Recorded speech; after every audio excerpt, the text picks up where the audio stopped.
ഇന്ന് ലോകം ഉറ്റുനോക്കുന്നത് ഇന്ത്യയുടെ ആകാശക്കരുത്തിലേക്കാണ്. ഫ്രഞ്ച് പ്രസിഡന്റ് ഇമാനുവൽ മാക്രോണിന്റെ ഇന്ത്യ സന്ദർശനത്തോടെ ഒരു കാര്യം ഉറപ്പായി. 114 പുതിയ റാഫേൽ വിമാനങ്ങൾ കൂടി ഇന്ത്യൻ വ്യോമസേനയുടെ ഭാഗമാകാൻ പോകുന്നു. ഇത് കേവലം വിമാനങ്ങളുടെ എണ്ണം കൂട്ടലല്ല, മറിച്ച് പാകിസ്ഥാനും ചൈനയ്ക്കും ഇന്ത്യ നൽകുന്ന കൃത്യമായ താക്കീതാണ്. പാകിസ്ഥാന്റെ പക്കലുള്ള F-60 വിമാനങ്ങളെക്കാൾ റാഫേൽ എങ്ങനെ മുന്നിട്ട് നിൽക്കുന്നു നമുക്ക് നോക്കാം. ഇന്ത്യയുടെ ഈ മുന്നേറ്റം പാകിസ്ഥാന്റെ ഉറക്കം കെടുത്തുന്നതിന് പ്രധാനമായും ഒരു കാരണമുണ്ട്. അത് റാഫേൽ എന്ന ആയുധത്തിന്റെ അമാനുഷികമായ ശേഷിയാണ്. പാകിസ്ഥാൻ ഇന്നും അവരുടെ പ്രതിരോധത്തിനായി അമേരിക്കൻ നിർമ്മിത F-60 വിമാനങ്ങളെയാണ് പ്രധാനമായും ആശ്രയിക്കുന്നത്. എന്നാൽ F-60 വിമാനങ്ങൾ രൂപകൽപ്പന ചെയ്ത കാലഘട്ടത്തേക്കാൾ എത്രയോ മടങ്ങ് സാങ്കേതിക മികവിലാണ് റാഫേൽ നിർമ്മിക്കപ്പെട്ടിരിക്കുന്നത്. ലളിതമായി പറഞ്ഞാൽ പാകിസ്ഥാന്റെ F-60 വിമാനങ്ങൾക്ക് ഇന്ത്യയുടെ റാഫേലിനെ ഒന്ന് തൊടാൻ പോലും സാധിക്കില്ല എന്നതാണ് യാഥാർത്ഥ്യം. റാഫേലിനെ അത്യാധുനിക മെറ്റിയോർ മിസൈലുകൾ 150 കിലോമീറ്ററിന് അപ്പുറമുള്ള ശത്രുവിനെ നിഷ്പ്രയാസം തകർക്കും. പാക് വിമാനങ്ങൾ ഇന്ത്യൻ റഡാറുകളിൽ തെളിയുന്നതിന് മുമ്പ് തന്നെ അവയെ വെടിവെച്ചിടാൻ ഈ മിസൈലുകൾക്ക് സാധിക്കും. ഇത് ആകാശ യുദ്ധത്തിൽ ഇന്ത്യക്ക് നൽകുന്ന മുൻതൂക്കം അളവറ്റതാണ്. മാത്രമല്ല, റാഫേലിനെ സ്പെക്ട്ര എന്ന ഇലക്ട്രോണിക് വാർഫെയർ സംവിധാനം പാകിസ്ഥാൻ സൈന്യത്തിന് ഒരു വലിയ കടങ്കഥയായി മാറിയിരിക്കുകയാണ്.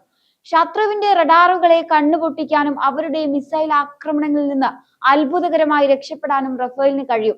ബാലക്കോട്ട് സർജിക്കൽ സ്ട്രൈക്ക് സമയത്ത് ഇന്ത്യക്ക് ചെറിയൊരു പരിമിതി ഉണ്ടായിരുന്നെങ്കിൽ ഇന്ന് റഫേൽ വന്നതോടെ ആ ചിത്രം പൂർണ്ണമായി മാറി.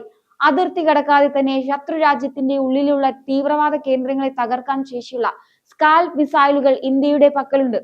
300 കിലോമീറ്ററിലധികം ദൂരെയുള്ള ലക്ഷ്യസ്ഥാനങ്ങളെ സെന്റിമീറ്ററുകളുടെ കൃത്യതയോടെ തകർക്കാൻ ഈ മിസൈലുകൾക്ക് സാധിക്കും.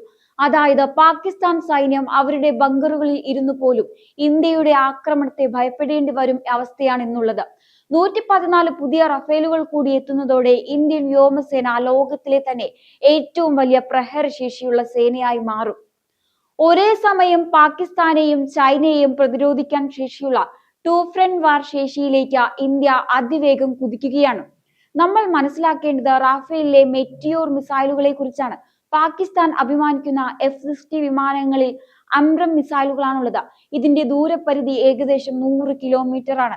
എന്നാൽ റാഫേലിനെ മെറ്റിയോർ മിസൈലുകൾക്ക് 150 കിലോമീറ്ററിന് മുകളിൽ ചെന്ന് ശത്രുവിനെ തകർക്കാൻ കഴിയും. ഇതിനർത്ഥം ഒരു ആകാശ യുദ്ധമുണ്ടായാൽ പാകിസ്ഥാൻ വിമാനങ്ങൾക്ക് ഇന്ത്യയുടെ വിമാനങ്ങളെ കാണാൻ പോലും സാധിക്കുന്നതിന് മുൻപേ റാഫേൽ അവയെ വെടിവെച്ചിട്ടിരിക്കും. ശത്രുവിന് തിരിച്ചടിക്കാനുള്ള ഒരു അവസരം പോലും നൽകാത്ത നോ എസ്കേപ്പ് സോൺ സൃഷ്ടിക്കാൻ റാഫേലിന് സാധിക്കും. രണ്ടാമത്തെ കാര്യം റാഫേലിന്റെ പ്രതിരോധ സംവിധാനമാണ്. സ്പെക്ട്ര എന്നറിയപ്പെടുന്ന ഇലക്ട്രോണിക് വാർഫെയർ സിസ്റ്റം റാഫേലിനെ ഒരു അദൃശ്യ വിമാനം പോലെയാക്കുന്നു. പാകിസ്ഥാന്റെ റഡാറുകളിൽ റാഫേലിനെ കൃത്യമായി കണ്ടെത്താൻ കഴിയില്ല. കൂടാതെ ശത്രു വിമാനങ്ങൾ ഇന്ത്യയുടെ റാഫേലിന് നേരെ മിസൈൽ വിടുകയാണെങ്കിൽ ആ മിസൈലുകളെ വഴിതെറ്റിക്കാനും ജാം ചെയ്യാനും ഈ സ്പെക്ട്ര സിസ്റ്റത്തിന് സാധിക്കും.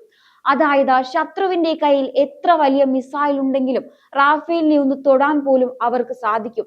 ബാലക്കോട്ട് ആക്രമണ സമയത്ത് ഇന്ത്യൻ വിമാനങ്ങൾക്ക് അതിർത്തി കടന്നു പോകേണ്ടി വന്നു. എന്നാൽ 114 റാഫേലുകൾ കൂടി എത്തുന്നതോടെ ഇന്ത്യക്ക് അതിർത്തി കടക്കേണ്ട കാര്യമില്ല. ഇതിലുള്ള സ്കാൽപ് മിസൈലുകൾക്ക് 300 മുതൽ 500 കിലോമീറ്റർ വരെ ദൂരപരിധിയുണ്ട്. ഇന്ത്യയുടെ അതിർത്തിക്കുള്ളിൽ പറന്നുകൊണ്ട് തന്നെ ലാഹോറിനെയും കറാച്ചിയിലെയും കൃത്യമായ ലക്ഷ്യസ്ഥാനങ്ങൾ തകർക്കാൻ ഇന്ത്യക്ക് സാധിക്കും.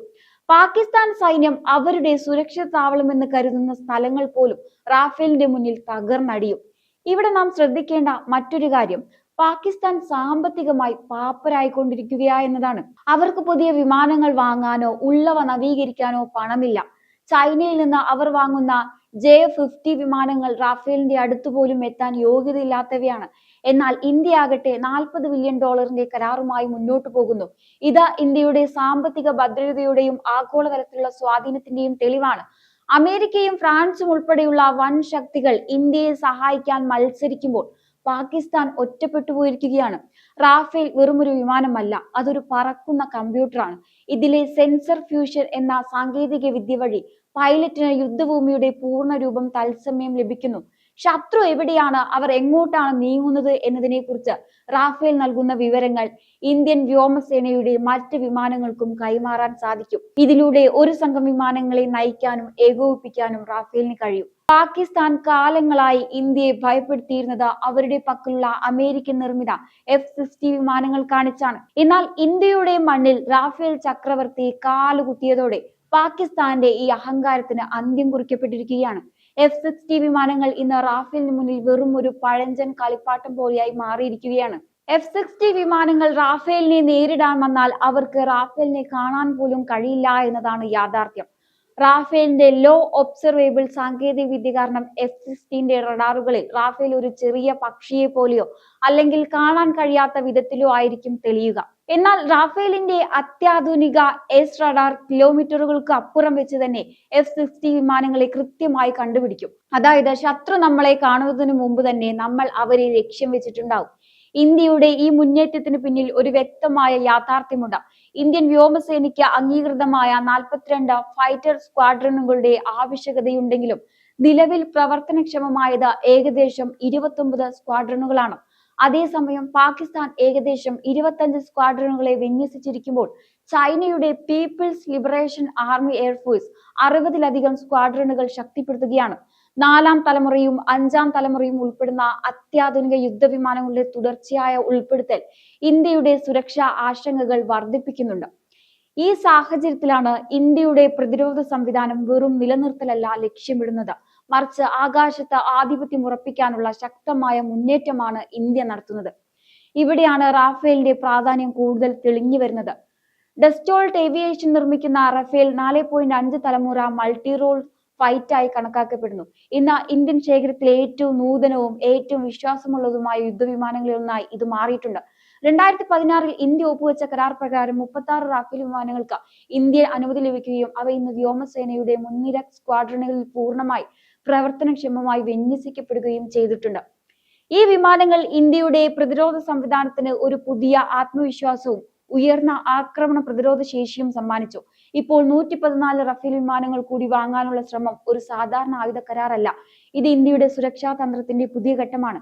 2025 മെയ് മാസത്തിലെ ഓപ്പറേഷൻ സിന്ദൂർ എന്നറിയപ്പെടുന്ന സംഘർഷത്തിൽ നിന്നുള്ള പ്രവർത്തന പാഠങ്ങളുമായി ഈ തീരുമാനം നേരിട്ട് ബന്ധിക്കപ്പെടുന്നുവെന്നാണ് വിലയിരുത്തൽ. അതിവേഗം നടന്ന പക്ഷേ അതീവ തീവ്രമായ ആ വ്യോമ സംഘർഷം ആധുനിക യുദ്ധവിമാനങ്ങൾ ഇലക്ട്രോണിക് യുദ്ധ സാഹചര്യങ്ങളിൽ എത്രമാത്രം നിർണായകമാണെന്ന് തെളിയിച്ചു. സുഖോയ് 30, AKI നേത്ര മുൻകൂർ മുന്നറിയിപ്പ് പ്ലാറ്റ്ഫോമുകൾ എന്നിവയുടെ ഡാറ്റ സംയോജിച്ച നെറ്റ്വർക്ക് യുദ്ധത്തിന്റെ മൂല്യം ഇന്ത്യൻ വ്യോമസേന തെളിയിച്ചുവെന്നത് ഇന്ത്യയുടെ സൈനിക സാങ്കേതിക വളർച്ചയുടെ വലിയ നേട്ടമായി കണക്കാക്കപ്പെടുന്നു.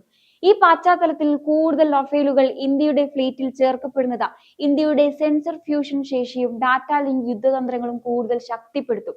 ഇന്ന് യുദ്ധം നടക്കുന്നത് വെറും വെടിയുണ്ടകളുടെയും മിസൈലുകളുടെയും കളിയല്ല, മറിച്ച് വിവരങ്ങളുടെ, റഡാറുകളുടെ, ഡാറ്റ നെറ്റ്വർക്കുകളുടെ, ഇലക്ട്രോണിക് ആധിപത്യത്തിന്റെ കളിയാണ്. ഈ രംഗത്ത് ഇന്ത്യയുടെ ഉയർച്ച അതിവേഗമാണ്.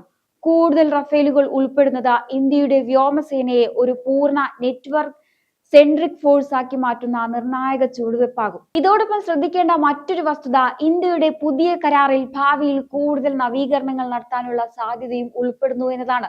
അതായത് ഇന്ന് ഇന്ത്യ വാങ്ങുന്ന വിമാനങ്ങൾ നാളെയുടെ ആവശ്യങ്ങൾക്കനുസരിച്ച് കൂടുതൽ മെച്ചപ്പെടുത്താനും കൂടുതൽ ശക്തിപ്പെടുത്താനും കഴിയുന്ന രീതിയിലാണ് കരാർ മുന്നോട്ടു പോകുന്നത്. ഇത് ഇന്ത്യയുടെ ദീർഘകാല പ്രതിരോധ കാഴ്ചപ്പാടിന്റെ തെളിവാണ്. പാകിസ്ഥാൻ സാമ്പത്തിക പ്രതിസന്ധിയിൽ നിൽക്കുമ്പോൾ പഴയ വിമാനങ്ങൾക്കായി ലോകരാജ്യങ്ങൾക്ക് മുന്നിൽ കൈനീട്ടുകയും ചെയ്യുമ്പോൾ ഇന്ത്യ സ്വന്തം കരുത്തിൽ അത്യാധുനിക വിമാനങ്ങൾ നിർമ്മിക്കാനും വാങ്ങാനും പ്രാപ്തമായി കഴിഞ്ഞു. ഭാരതത്തിന്റെ ഈ വളർച്ച കേവലം ആയുധങ്ങളുടെ എണ്ണത്തിലല്ല, മറിച്ച് തന്ത്രപരമായ ആധിപത്യത്തിലാണ്. ഇനി ആകാശത്ത് ഇന്ത്യയുടെ വാക്കാണ് നിയമം. ഇന്ത്യയുടെ നിഴൽ പോലും ശത്രുവിന് ഭയമുണ്ടാക്കുന്ന കാലമാണിത്. ലോകശക്തികൾക്കിടയിൽ തല ഉയർത്തി നിൽക്കുന്ന ഭാരതത്തിന്റെ ഈ കുതിപ്പ് ഓരോ ഇന്ത്യക്കാരനും അഭിമാനിക്കാവുന്ന നേട്ടം തന്നെയാണ്. പാകിസ്ഥാൻ അവരുടെ F-60 വിമാനങ്ങളെ ഓർത്ത് അഭിമാനിച്ചിരിക്കുന്ന കാലം കഴിഞ്ഞു. ഇന്ന് റാഫേൽ എന്ന ബ്രഹ്മാസ്ത്രത്തിന് മുന്നിൽ അവർക്ക് ഉത്തരമില്ല. ചൈനയുടെ കടന്നുകയറ്റ ശ്രമങ്ങളെയും പാകിസ്ഥാന്റെ പ്രകോപനങ്ങളെയും ഒരേ സമയം നേരിടാൻ ഇന്ത്യ ഇന്ന് സജ്ജമാണ്. 114 പുതിയ റാഫേലുകൾ കൂടിയെത്തുന്നതോടെ ദക്ഷിണേഷ്യയിലെ ആകാശ സേനകളുടെ അധീപൻ ഇന്ത്യ തന്നെയാണെന്ന് ലോകം ഒരിക്കൽ കൂടി തിരിച്ചറിയും. എന്തായാലും ഈ ഒരു വിഷയത്തെക്കുറിച്ചുള്ള നിങ്ങളുടെ അഭിപ്രായങ്ങൾ കമന്റ് ബോക്സിൽ രേഖപ്പെടുത്തുക. മറ്റൊരു വിഷയമായി വീണ്ടും കാണാം. നന്ദി.